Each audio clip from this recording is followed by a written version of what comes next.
The summer sun glowed outside as Madison stood in the kitchen, her heart beating faster than usual.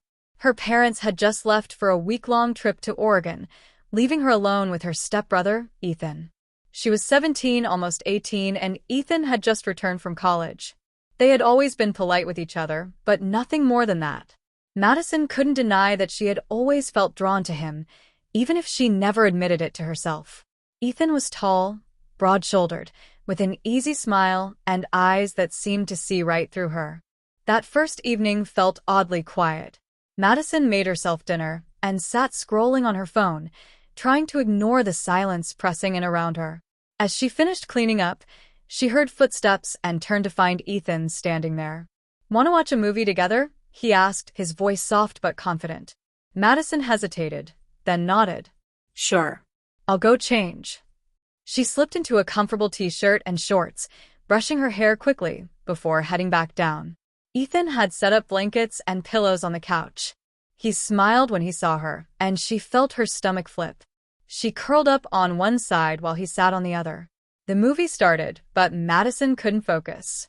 Every time she shifted, she felt Ethan's gaze on her. Halfway through, he got up and came back with 2 mugs of hot chocolate. When he handed her the mug, their fingers brushed, sending an unexpected spark through her. As they continued watching, Ethan slowly scooted closer. Soon, they were under the same blanket, shoulders touching. Madison's breath caught as she felt the warmth of his arm against hers. When she turned to look at him, his eyes were already on her.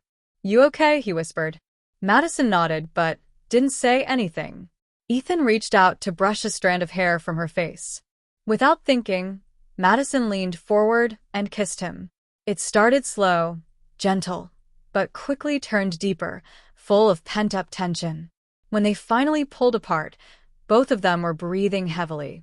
Madison searched his face, expecting regret, but saw only softness and want. "Did we just?" she started, but Ethan pressed a finger to her lips. "It's okay," he whispered. That night, they stayed close on the couch, wrapped in each other's warmth until they both drifted to sleep. The next morning, Madison woke up in her own bed, replaying everything from the night before. She felt terrified and thrilled at the same time. When she walked downstairs, she found Ethan cooking breakfast. He looked up, a gentle smile spreading across his face. "Morning," he said. Madison gave him a shy smile in return. "Morning." He stepped toward her and pulled her into a hug. "We don't have to talk about it if you're not ready," he said softly. Madison shook her head. "I want to," she whispered. They stood there in the kitchen, holding each other like they were afraid to let go. Over the next few days, the house transformed into a world that belonged only to them. They made breakfast together, watched shows curled up on the couch, and spent long afternoons lying in the backyard, talking about their dreams. At night, Madison would sneak into Ethan's room, and they'd fall asleep in each other's arms. Everything felt like a secret summer dream that they knew couldn't last. One stormy night, the power went out. Madison screamed when lightning struck nearby, and Ethan immediately pulled her close. "I got you," he whispered, kissing her forehead. They lit candles and played cards, giggling and talking as if they had all the time in the world.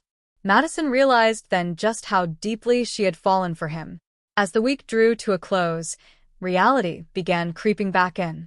One afternoon, Madison sat beside Ethan on the couch, her head on his chest.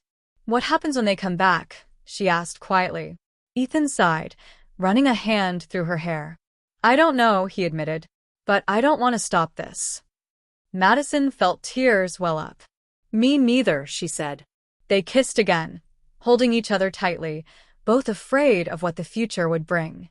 The night before their parents returned, Madison couldn't sleep. She slipped into Ethan's room, finding him sitting on the edge of the bed. Without saying a word, she went to him, wrapping her arms around his waist. He turned and hugged her back fiercely. "Promise me this isn't the end," she whispered. "I promise," Ethan said, pressing his lips to hers. The next morning, they straightened up the house, trying to act normal. When their parents finally walked in, laughing and chatting about their trip, Madison felt like her heart was about to burst. She hugged them, her mind still spinning from everything that had happened. That night, alone in her bed, she realized she was forever changed. In the following days, Madison and Ethan acted like nothing had happened. But in stolen glances and quick touches, their secret connection lived on. Whenever their parents left the house, they rushed into each other's arms, desperate to feel that warmth again.